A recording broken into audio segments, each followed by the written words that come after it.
А какое воспоминание о сыне, для вас сейчас самое, ну, такое сокровенное, что ли, к которому вы чаще всего обращаетесь? Ну, пересматриваю видео, вспоминаю. Одно из последних видео, которое он заснял меня,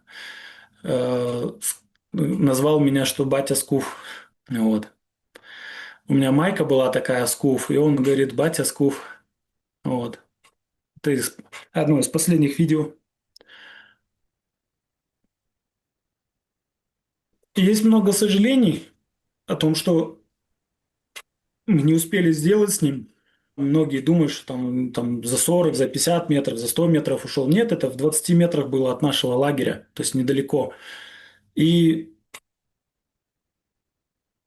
ну, вот я следил, мы с женой постоянно, там у нас, получается, теща, жена моя, я, мы всегда за ним следили, но в этот раз не уследили, получается.